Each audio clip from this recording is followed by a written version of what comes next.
வணக்கம். வாங்க, இன்னைக்கு நாம ஒரு கதை கேட்கலாம்.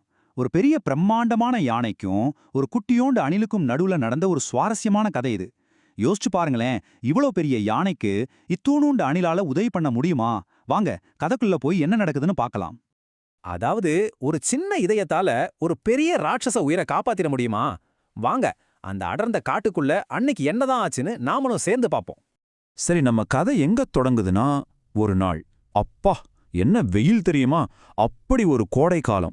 சூரியன் நெருப்பு கோலம் மாதிரி மேலே எரிஞ்சிட்டு இருக்கு. கீழே மணல் எல்லாம் சூடாகி சின்ன சின்ன விலங்குகள்லாம் பாவம் தரையில காலை கூட வைக்க முடியாம தவிச்சிட்டு இருந்துச்சு. ஆனா நம்ம கஜேந்திரன் யானைக்கு மட்டும் இத பத்தி எந்த கவலையுமே இல்ல. அது தன்னோட பெரிய காதுகளை விசிறி மாதிரி விஸ் விஸ்னு ஆட்டிக்கிட்டு ரொம்ப ஜாலியா குளிர்ச்சியா நின்னுட்டு இருந்துச்சு. பார்க்கவே ஒரு நடமாடுற நிழல்மலை மாதிரி இருந்துச்சு. அப்படி ஜாலியா நின்னுட்டு இருந்தப்போதான் கஜேந்திரன் ஒன்ன கவனிச்சது.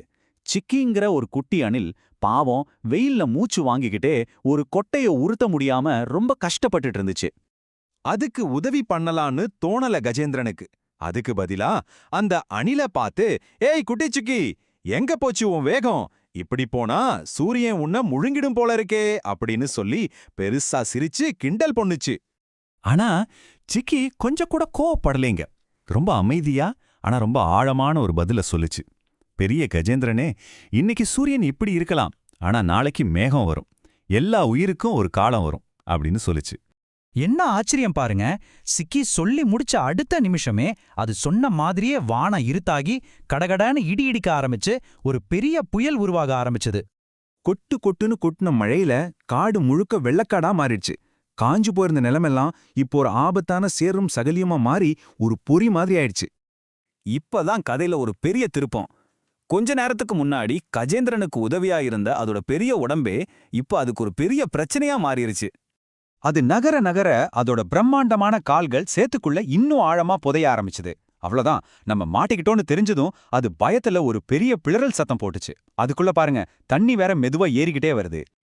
ஐயோ, தண்ணி அதோட தும்பிக்கை வரைக்கும் வந்துருச்சே. இனிமே அதால எப்படி வெளியே வர முடியும்? எல்லாம் முடிஞ்சு போச்சா? ஆனா அங்க பாருங்க, சிக்கி அணில் இதை பார்த்துச்சு. கஜேந்திரன் தன்னை கிண்டல் பண்ணனதை அது மனசுல வச்சுக்கல. கஷ்டப்படுறதோட வலி அதுக்கு நல்லாவே தெரியும் இல்லையா? அதனால அது உதவி பண்ண முடிவு பண்ணுச்சு. உடனே சிக்கி காட்டுல இருந்த மத்த சின்ன சின்ன விலங்குகள் எல்லாத்தையும் ஒன்னும் சேர்த்துச்சு.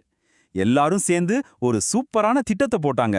பாருங்க, யானைய காப்பாத்த ஒரு பெரிய படையே ரெடி ஆயிடுச்சு. அணில்கள், குரங்குகள், முயல்கள்னு எல்லா சின்ன விலங்குகளும் சேர்ந்து புத்திசாலித்தனமா வேலை செஞ்சாங்க.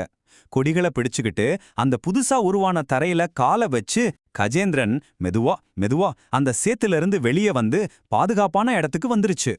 சேத்துல இருந்து தப்பிச்சு வெளியே வந்ததும் அந்த பெரிய கஜேந்திரன் ரொம்ப பணிவோட அந்த குட்டியோண்டு அணிலுக்கு முன்னாடி தலைவணங்கி நின்னுச்சு.